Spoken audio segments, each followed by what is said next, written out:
Herkese merhabalar sevgili arkadaşlarım. Kanalıma hoş geldiniz diyorum. Bugün sizler için bir su bakımı gerçekleştireceğim. Şimdiden umarım size ve aklınızdaki kişiye şifası, huzuru ve güzel sonuçları ulaşır diyorum. Bugün aklınızdaki kişiye bakacağız. Sizinle ilgili ne düşünüyor? Size karşı duyguları nelerdir? Bir şey planlıyor mu? Aranızda problem var mı? Yok mu? Kolektifte nasıl bir beklenti var? Gibi soruları aslında bugün karşı taraftan tabii ki alabildiğimiz kadar bir cevap almaya çalışacağız. Şimdiden dediğim gibi inşallah hepinize şifa getirir. Aklınızdaki kişi sadece aşk hayatınızdan olmak zorunda değil. İş yerinden olabilir, aile hayatından olabilir, çoluk çocuğunuzu dahi düşünebilirsiniz ya da derseniz aklımdaki kişi benim diyorsanız kendinizi bile düşünebilirsiniz. Bakalım bir de öyle yorumladığınızda bu bakım size neler veriyor? Hadi bakalım arkadaşlar. Bu arada videoda bir kesinti olabilir. Çünkü ben odaklandığım anları videodan çıkarıyorum. Yoksa çok uzun olur video.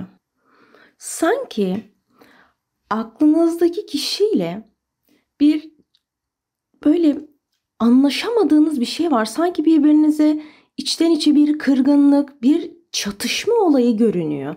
Ve karşı taraf hani ya ben kendime güveniyorum, aslında iyiyim gibi bir hani kendince düşüncesi de olsa içten içe yaşadığı sanki bir güvensizlik duygusu var. Yani belki bir parça size güvenmiyor ama daha çok kendine güvenememe gibi bir şeyi var ve bu yüzden hani eğer ki beraber planladığınız bir işiniz olmuyorsa, düşünceleriniz gerçekleşmiyorsa ve hani bir türlü oturup konuşamadık, bir türlü anlaşamadık, yıldızımız bir türlü barışmıyor. Ama biliyorum işte o da beni seviyor, saygı duyuyor, ben de ona aslında öyleyim içten içe. Yani bir şey var ve bizi birleştirtmiyor. Ne olduğunu o da ben de bilmiyoruz. İşte karşı tarafın kendine karşı olan bir güvensizliğinden kaynaklı aslında. Ve bu ikinizi hani iş olsun, aile olsun, bir şey olsun bu ikinizi birazcık sanki zıtlaştırıyor, ayrı kutuplara itiyor gibi gözüküyor. Yani biraz kendi içinde zaten yaşadığı bireysel krizleri çok fazla. Belki içinde çok kuruyor. Hani dedim ya istediğiniz kişiyi düşünün. Belki kendiyle ilgili yaşanacak bir başarısızlığı size mal edebilir.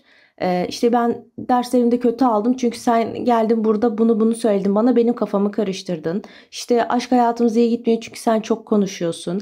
İşte iyi şeyler olmuyor çünkü sen çok şöyle böyle yapıyorsun gibi ya da kendi dediğim gibi iç dünyasında yaşadığı sıkıntıları, problemleri, aranızda nasıl bir ilişki tarzı olursa olsun sizin üzerinize çok yüklemiş. Aslında bundan dolayı biraz kendine de kızmıyor değil. Çünkü çizgisi çok kırık bu açıdan. Yani emin de olamıyor. Çok böyle belki diyeceksiniz evet gerçekten çok belirsiz bir insan. Hani genel hatlarıyla onu çözdüğümü düşünüyorum. Ama dönüp bir baktığımda ben bu insanı tanımıyor gibi oluyorum. Belki böyle bir hani durum içindeyseniz dediğim gibi bu kişi kendince biraz yıkıcı bir insan. Yani baktığınızda evet aranızdaki ilişki sizin nasıl bir zararınız dokundu diye baktığınızda ne görebiliyorsunuz? Belki görüyorsunuzdur evet ama hemen aklınıza onun neler size yaptığı, neler söylediği ya da söylemeyip açıklamayıp direkt böyle fevri belki bir davranış oldu. Belki hemen aklınıza bu geliyor. Dediğim gibi bu kişinin çok fazla kırılmaları var. Yani siz de kırılıyorsunuzdur ama göstermiyorsunuzdur. İşinizse işinize, çocuğunuzsa çocuğunuza yani kim olursa olsun aşksa da karşı tarafı çok fazla belki yansıtmıyorsunuz. Yuttunuz belki de. Hani sineye çektiniz ama o belki de en ufak bir hani kendi içinde de olsa sizle alakalı ya da alakasız hemen bu kırılmalarını çok net gösteriyor belki de. Çünkü çok fazla kırık var. Onu söyleyeyim. Yani mutlaka size bu kırıkları fark ettiriyor. Bağırarak, küserek, giderek, susup bir şekilde gösterdiği burada var. Şimdi arkadaşlar bu kişi biraz şey gibi kırgın demeyeyim de içinde üzülüyor. Bu hani bir insan bir insanla konuşurken bir şey planlarken olmayacak, küseceğiz, işte iptal olacak her şey, bitecek her şey. Bunu düşünerek yola çıkmıyor. Ve bu kişi de Hani bugün aranızda ne olursa olsun bunu düşünerek o da yola çıkmamış. Yani güzel niyetler, iyi düşünceler, iyi bir ilişki düşüncesiyle, hani dediğim gibi iş olsun, aile olsun, aşk olsun fark etmez. Hani bu düşünceyle biraz daha yola çıkmış birisi. Sadece dediğim gibi belki iç dünyası çok karışık. Yani hatta boş. Yani iç dünyası boş. Hani karışık dediğime bakmayın, bomboş. Ve hani orayı doldurmaya çalışıyor ama bunu yanlış yapıyor. İç dünyası boştur. Aşk lazımdır. Evet, ona aşkı vereceğinizin farkındadır. Bunu biliyordur. Ama bir şekilde kendi içindeki belki geçmişte yaşadığı negatif bir olay. Belki diyorum ya, zihni bambaşka çalışıyordur.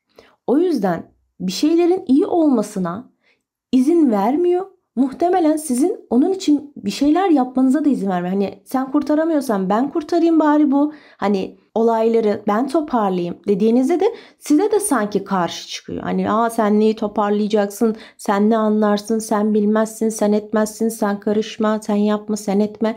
Belki böyle bir davranışı var ve ben sizi de artık biraz sanki kendinizi geri çekiyorsunuz artık. Muhtemelen çok yorulmuş olabilirsiniz. Onun haricinde arkadaşlar,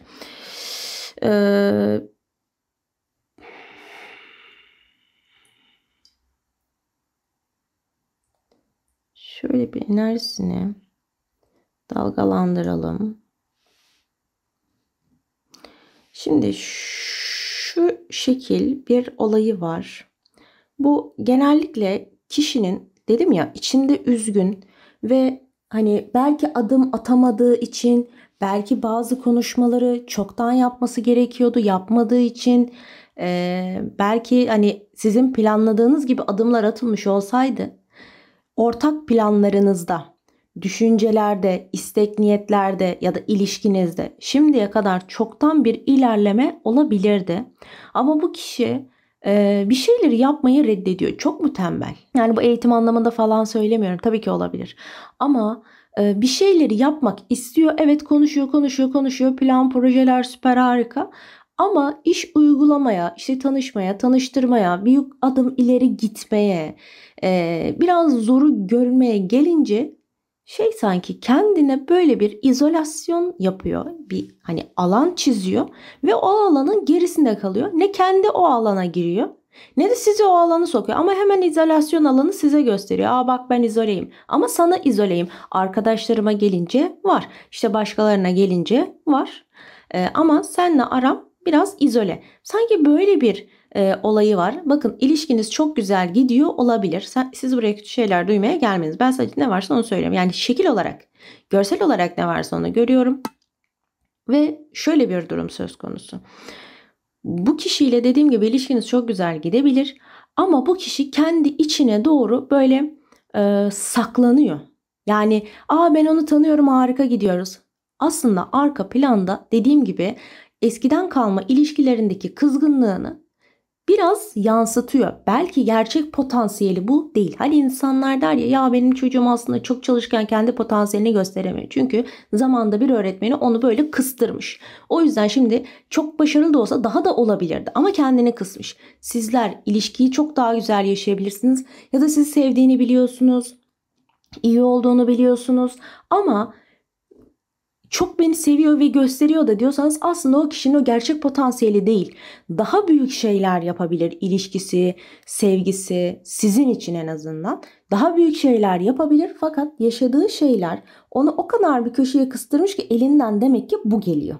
Hani o kendi açısından çünkü yapabildiği en iyi şeyi yapıyor. Yani size yetiyor yetmiyor ayrı mesele. Ama kendine göre her şeyin en iyisini, en yüksek seviyedekini yapıyor. Onun en yüksek seviyesi aslında bu değil. Yani hani beni bu kadar mı sevebiliyor? Beni bu kadar mı az seviyor? Ya da başka bir soru varsa aklınızda, hayır, dediğim gibi kişinin ilişkilerdeki, işindeki, aile içindeki işte sabır sınırı olsun. Bunların bu maksimumu değil. Biraz daha bu kişinin belki ruhuna mı dokunmak gerekiyor, bilemiyorum. Biraz kendi içerisinde sıkıntıları olan bir insana benziyor. Yani dediğim gibi ilişkiniz çok güzel gidiyordur ama bu kişi daha fazlasını yapabilir. Bir senedir iyi bir ilişki gidiyordur. Hayır, gerçekten tam bir potansiyelini gösterebilmiş olsaydı belki bir sene içerisinde teklif bile almıştınız. Ya da teklif bile etmiştiniz yani karşıdaki kişiye, ama bir şeyler işte eksik kalıyor. Ben bu kişinin geçmişte yaşadığı iş olsun, aşk olsun, başka şeyler olsun, yaşadığı kötü deneyimlerin bugün için onu, dediğim gibi izolasyon var. Aslında o izole duruma girmek istemiyor. Ama bir şey olduğu zaman hemen önüne bir set gibi çıkıyor sanki. Belki anne babada bir şey vardı, işinde, okulunda, küçüklüğünde bir şeyler vardı ve bugün hala bunun bir psikolojik etkisini yaşıyor diyorum ya. Zihni bambaşka çalışan bir kişiye benziyor. Bir de duygusal yönünden çok fiziksel yönüne bakalım. Temizlemesi çok zor bu insanın. Şimdi diyeceksiniz, parmağını niye sokuyorsun? Şimdi şöyle söyleyeyim, bir rehberiniz olarak şu anda. Bu taraf daha duygusal alanları, bakın hep duygularını verdi farkındaysanız. Bu taraf biraz daha fiziksel alanını anlatıyor. Ve ben bu kişinin fiziksel olarak ne yapacağına bakmak istiyorum. Sizinle ilgili düşüncelerinden çok, evet tabii ki düşünceleri önemli, duyguları çok önemli. Peki bu duygularını ne yapacak, nasıl yansıtacak, bunları biraz daha merak ediyorum. Ama bakın şu dalga zaten, yani parmağımı sokmamdan öte, yani şu şekilde döndürsem de bir dalga oluyor ama bu daha iyi, etkili. Zihni nasıl biliyor musunuz? Anacık babacık günü aynı anda birçok şeyi düşünüyor ve bir tuhaf yani. Ay keşke size şeyi gösterebilseydim. Simsiyah attı, yani bayağı yükseldi. Siz zaten şimdi gördünüz, inanılmazdı. Bakın gene. Şimdi dediğim gibi bu kişi çok karmaşık bir insan. Belki sizin için bile çözmesi çok çok zor olabilir bazı davranışları. Dediğim gibi şimdi fiziksel ve davranışsal şeylerine geldiğim zaman bir bakıyorum ne veriyor. Bakın bu kişinin çevresi pek iyi değil. Yani çevresindeki kişi sizsinizdir, ondan böyledir ya da ailesindendir demiyorum. Çevresinde birileri var. Yani birileri dediğim zaman belki arkadaş çevresi, evet, kız tanıdıkları çok fazla, erkek tanıdıkları çok fazla, fazladan öte çok dibindeler. İşte ailesi şöyle, işte birilerinin lafına çabuk inanıyor, evet, ya da birilerine öncelik tutuyor. İşte ben onun ailesiyim, başkalarının söylediğine inanıyor, beni yalancı yerine koyuyor gibi. Bazı olaylarınız varsa yani bu kişinin karakteriyle biraz daha alakalı. Ama bu anlaşmazlığın hani yoğun yaşandığı bir dönemde bu kişinin aklında bir fikir var açıkçası. Ve hani biraz daha sizinle bir parça barışma, en azından hani aranızda belki gerçekten bir problem yok. Problem yoksa diye söyleyeyim bunu. Hani kendi içinde şöyle düşünüyor. Ya ben bu insana, yani sizden için gerçek potansiyelimi gösteremiyorum ve benim bir şey yapmam lazım. Yani kendice yapabileceği şeyi, daha fazla çalışayım, daha fazla kazanayım, daha fazla onun için harcayayım. Daha fazla işte kendimi göstereyim. Ona bir kıyak yapacağımı söylemiştim, bir sürpriz yapacağımı söylemiştim. Şöyle bir atak, bir atılım yapacağımı söylemiştim ama hiçbir şey yapmadım ben. Ve hani sizin içten içe ondan bir şey beklediğinizi düşünüyor. Belki de gerçekten evet diyeceksiniz. Başarılı olmasını bekliyorum. Teklif etmesini bekliyorum. Teklif edersem kabul etmesini bekliyorum. İşte iş hayatıyla ilgiliyse ona göre beni yükseltmesini bekliyorum. Belki aklınızda avukat var. Evet, sizi kurtarmasını belki bazı açılardan bekliyor olabilirsiniz. O da bunun gayet farkında. Yani umursamayan bir insan değil. Umursuyor, farkında, sadece biraz kaçıyor, kaçak göçek davranıyor. Belki de bu böyle olması, işte dediğim gibi, onu bu aranızdaki gündemde çok tembel olarak adlandırabileceğim bir hale getiriyor. Ama fiziksel olarak bir şeyler yapma peşinde, size başarısını gösterebilir, parasını gösterebilir. O işte potansiyelden bahsediyorum ya. Yani içindeki gerçek insanı, gerçek duygularını, yetenekleri varsa onları size gösterip sergileyebileceği bir döneme sanki yavaş yavaş giriyorsunuz arkadaşlar. Bu kişi dediğim gibi düşünüyor ve o düşüncelerin içerisinde size ayrılmış güzel bir yer var. Onu da söyleyeyim. Bu kişi sanki çok yorgun geliyor. Ben bu kişiyle şu anda enerjimi birleştirdiğimde, bir bağ kurduğumda şöyle bir, bakın sesime bile yansıdı. Normalde beni takip ediyorsanız benim aşırı canlı, hızlı konuşan, yani hatta hızlı konuştuğum için yorumlarda şikayet bile oluyor. Ne kadar hızlı konuşuyorsun. diyerekten. Ama bakın sanki bana yansıdı. Enerjisini yani çektim üstüme ve inanılmaz bir yorgunluk. Sanki böyle bayık bayık bakıyorum. Bilmiyorum şimdi nasıl bakıyorum. Ama onun hem fiziksel hem ruhsal anlamdaki yorgunluğunu resmen üstüme aldım. Ve üzerime şu anda bir ağırlık çöktü. Demek ki ve sesim yani yavaşladı. Normalde böyle değilimdir. Demek ki bu kişi de aynı bu şekilde yorgun hissediyor olabilir sevgili arkadaşlar. Biraz baskı var bu insanın üzerinde, açık söyleyeyim, ve bazı rahatsızlıkları var. Yani açıkçası sizinle ilgili rahatsız olduğu bazı şeyler var. Belki biraz siz mi baskı yapıyorsunuz? Belki bir şey anlamıyor diye söylüyorum diyorsunuzdur. Bakın siz haklısınız ama o da diyor ki tamam 50 kere söylemesine ne gerek var bir şeyi. Belki o da bu açıdan bakıyor. Yani ikiniz de kendi açınızdan çok haklı olduğunuz konular var. Ama o diyor ki ben bundan çok rahatsız oluyorum. Artık aranızda ne geçiyorsa kolektife söylüyorum. Belki böyle bir şeyiniz yok. Ama dediğim gibi kendince rahatsız olduğu bazı şeyler var. Biraz da baskı altında hissettiği için duygusal açıdan kaçabilir ama fiziksel açıdan size çok yaklaşabilir. Normalde görüşmüyorsanız evet bir görüşelim, buluşalım, işte mesaj atma, bir arayıp böyle bir çaldırıp kapatma, bilemiyorum, fake bir hesaptan takip etme, acaba ne yapıyorsunuz vesaire, bu tarz şeylere biraz bakabilir. Onun haricinde belki şu anda sizin eşinizden bahsediyorum ve boşanma aşamasındaysanız hani ruhsal olarak belki o da çok yorgundur en az sizin kadar. Ama bir şeyleri toparlamaya çalıştığını, normalde hiç gelip bana yardım etmez dediğiniz o insan kalkıp bir dakika ben yapayım, ben gelip hallederim gibi biraz daha böyle bir şeyleri yapmaya, düzeltmeye, onarmaya çalıştığını açıkçası söyleyebilirim. Evet, kendince kızgınlıkları, kendince bir baskı hissetmesi var ama yani duygularıma söz geçiremiyorum ama fiziksel olarak harekete geçebilirim deyip dediğim gibi sizinle arasındaki ilişkiyi daha yukarıya taşımak için hani küsseniz barışırsınız zaten aranız iyiyse burada işte o en baştan beri kendisini söylettiren o potansiyelini gerçek hani aşkta nasıl, işte nasıl, iş ahlakında nasıl, aslında çok daha eğitim, iş, kariyer veya diğer alanlarda daha başarılı olabilir. Ve bunu hani göstermek istiyor. Belki de kendini kanıtlamak istiyor olabilir ve bu yüzden fiziksel bir hareketi var sevgili arkadaşlar. Hani bu illaki telefon ne olacak yanınıza gelecek şeklinde olarak gözükmüyor. Dediğim gibi kolektife niyetlendiğim için belki şu anda yanınızda oturan bir insandan biz bahsediyoruz.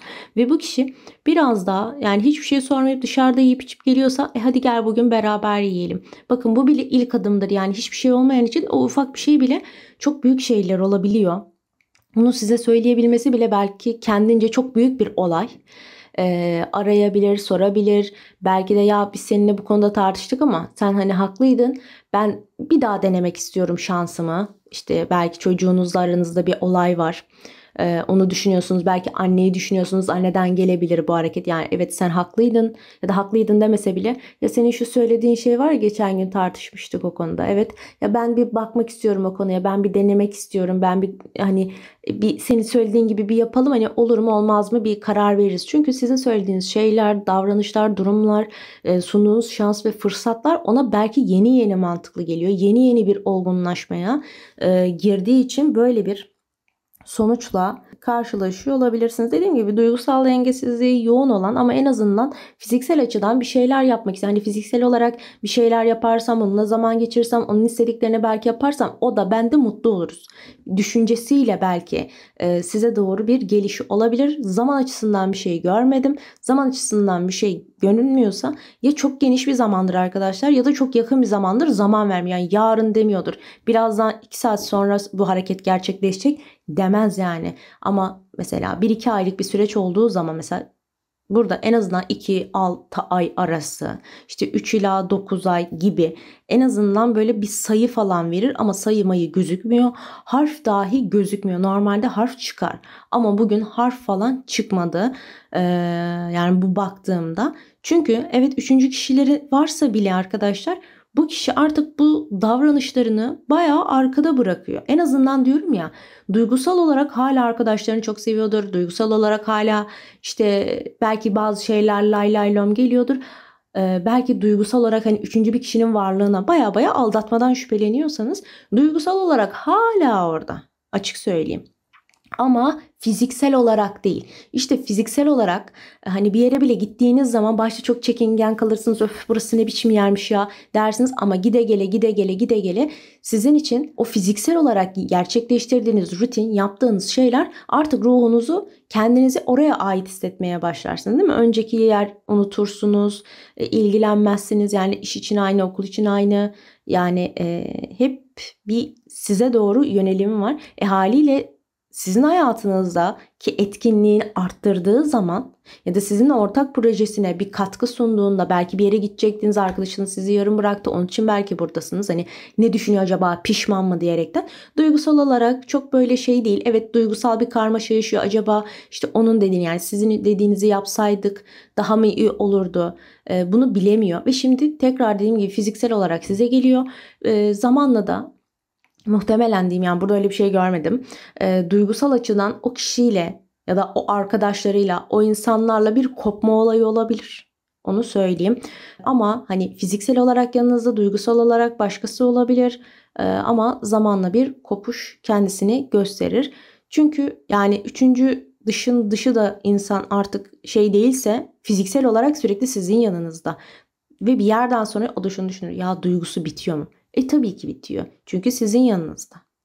Size doğru geliyor. Bu çocuğunuz için de olabilir arkadaşlar. Yani arkadaşları çok sık görüşüyordu. Ders yaparken aklında hep arkadaşları var, oyun var, bilmem ne var. Ama bir yerden sonra sizin rutininize alıştığı için, kimse de alıştığı bir şeyi çok çabuk bırakamadığı için yavaş yavaş görmeye uzaklaşa en ufak bir kıvılcımda orayı tamamen bırakır. Yani zaten görmüyordum. Zaten buradaki insanı gördüğüm için, buradaki kişinin düşünceleri, yani sizin düşüncelerinizi uyguladığı için orası başka bir şey söylediği zaman bu sefer ona ters gelecek. Çünkü alıştığı bir rutin var. Alıştığı rutinin dışında bir şey söylendiği zaman sizinle olan ilişkisini bozmaktan korkup orayı iyice yani bırakabilir. İster iş olsun, ister arkadaş olsun, ister başka şey olsun, isterse başkalarının önceden verdiği sözler olsun. Bir tarafta siz, bir tarafta onlar. Hangi taraf ağır basıyor? Ben bu bakımda sizin artık daha ağır basmaya başladığınızı söyleyebilirim. Ve dediğim gibi fiziksel açıdan sizin yanınızda üçüncü kişi bile varsa tabii ki hadi ben senden nefret ettim. Bu kadar kolay olmuyor bitirirken. Tabii ki zamanla araya bir mesafe, uzaklık, görüşüp konuşmama, alışılmış rutinler. Bir de insanlar bir insana para harcadığı zaman, zamanla vaktini harcadığı zaman yatırım yapmış gibi oluyor. Yatırımını terk eder misin? Hayır. İşte buradaki yatırım sizsiniz. Geleceğine yaptığı yatırım sizsiniz belki de. Hali yani biraz ağır basıyorsunuz diyebilirim o açıdan. Yani bunu sadece hani aşk ve hani diğer türlü olarak söyledim. Ama birden fazla durumda da yine bu şekilde kendisini gösterebilir. Sevgili arkadaşlar, benim sizler için söyleyeceklerim bu şekilde. Güzel yorumlarınızı, düşüncelerinizi bekliyorum. Kanalıma abone olup beğeni butonuna basarsanız veya bu videoyu izlemesini istediğiniz arkadaşınıza gönderirseniz çok çok sevinirim. Kendinize iyi bakın. Hoşça kalın. Bay bay.